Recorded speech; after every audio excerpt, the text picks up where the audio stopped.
In conflict resolution, there's so much to be said about it. And there's a lot of books I highly recommend.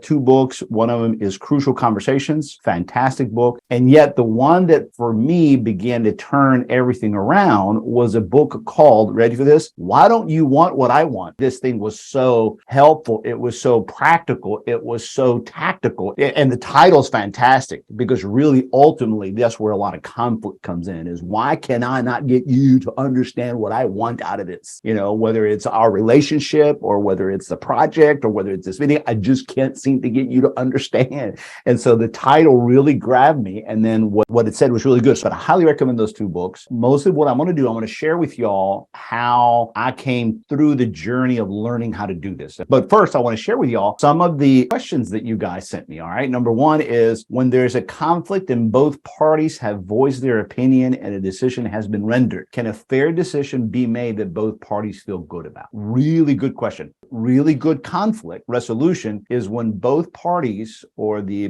parties involved feel that it was equitable. Both parties feel that I got what I want and the other person feels that they got what they want. So I got to find a middle ground. Helping to get to equitable resolution means that they're both either happy or they're both equally sad. In other words, I didn't get what I want and the other person says, well, I didn't get what I want either. If you showed favoritism, okay, that's a problem. But that doesn't mean that one party isn't correct about it. In other words, it is reasonable for one party to be incorrect about how they're approaching it, and someone has to tell that party, look, on this one, I'm going to have to go along with Lori. So it doesn't mean that everyone comes out winning, but it just means that the process has to be equitable, that we went through a proper discussion. That's the absolute most important thing. So great question. Another one is, I'd like to improve on the following areas: be more impartial, understand nonverbal cues, improve effective communications with others, and help staff manage stress. I am going to tackle some impartial items, how to help everyone be impartial. It's about what I talked earlier, the process. This will help a lot on the improving communications with others, but oftentimes getting folks to acknowledge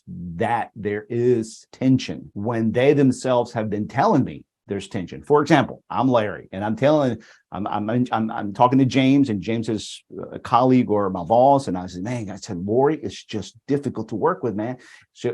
So I express that, then he hears that Lori feels the same way. Okay, wait, I've got to get these people to talk. There's tension in the room. I've got to help them resolve it. And no sooner do I go talk to Larry and say, hey, Larry, I need you and Lori to get along better. And Larry says, what? We're fine. Okay, no, you're not fine. No, oh yeah, that, oh yeah, you got what, yeah.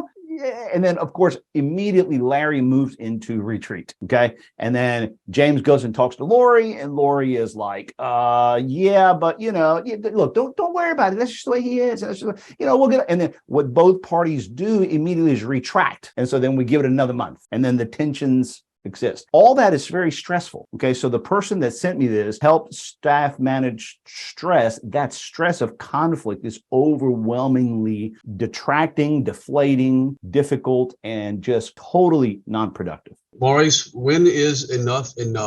And when you just have to say, okay, we've tried 10 different things at this point, follow this line, or we just can't use you anymore. When it's enough, and what do you do when it is? We tend to tolerate conflict and tension way too long. If you show your folks how to use the tactics and you walk them through it and you teach them how to do it and you realize, okay, they did it. They're doing it. They're resolving conflict. Excellent. That's the first time. I'm willing to get involved the second time, and really requiring resolution, sincere, legitimate, obvious resolution to where there is a peaceful outcome afterwards and people's attitude changes. Because if all we're doing is just giving lip service, yeah, fine, yeah, okay, fine, and yet we walk out of the room and it's not obvious to others that peace has been resolved or that then it hasn't been resolved. And if I hear that the tension is still there because others can tell, and I can tell, I don't care what the parties feel, okay, or it's going to take me a long time to bounce. No, it's not going to take you a long time to bounce. I will not tolerate 3 weeks of you bouncing back, okay?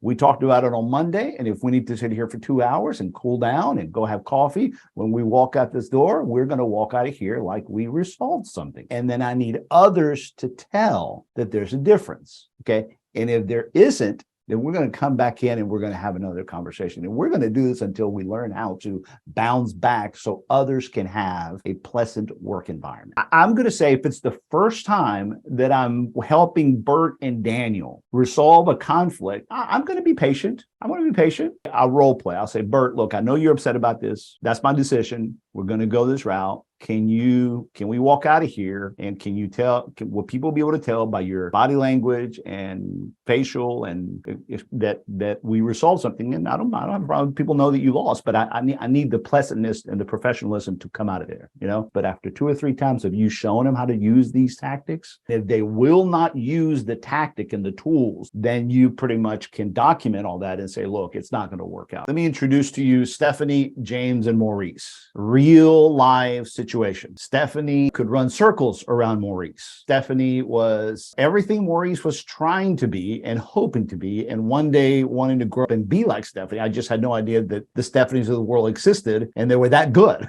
Okay, so yes, I felt there was two hot-headed individuals. She was type A and I'm type A, and she came in after me, and she came in with a splash. Okay, and she was really good at everything she did, and we had to work very closely together. Her department and my department. She was internal customer service. I was external customer service. So I had 80 external offices. She was internal customer service. She had 40 people at the home office who did the same thing as the folks out there, but on the phone. And okay, so our jobs intertwined. It's just the geographical differences. Okay. And so there was decisions of things that were handled out there, things that were handled in here, but we had to work very closely together. All right. And James was our supervisor. He came in, he came after me, and then he hired her. And also, may I add, I used to manage that department. Okay. And so he broke the news to me that I was not going to manage internal customer service. He was going to hire somebody else. So you can tell there's a lot of history here. Okay. So that by the time she came in, I was already loaded against her. Okay. And what was worse is that she was really good at her job. Okay. She was just excellent. So I had nothing to hang my hat on. He basically had to jump in. We were butting heads about things enough for him to tell and for others to tell. So he basically told me, look, I know there is conflict. I know there's tension, and I'm asking you to come along because we're going to resolve these things, and I'm going to show you how to do this. And I did everything possible to deny it. Look, I'll talk with her. Look, just let it be between me and her. You know what I'm saying? Let me, and he basically, Maurice, we've done that already. Okay. I've asked you guys to get together. That's not going anywhere. So I'm involved now. He said, I'm also talking to her about this. And so here's the first rule that I'm going to give you, Maurice. As of today, any new conflict that arises between you and her, you're going to have to deal with me directly about. So right now, I am asking you to eliminate any tension between you and her and between directly or indirectly with her. I'm involved. I need you to drop your guns. Can you do that? I said, sure, I can do that. I can do that. I said, so everything he told me, he was telling her. Hey, everybody, great job making it through this. Go to the next module. Let's get moving to the next levels. Good luck. And again, thank you for joining the program. Honored to help you.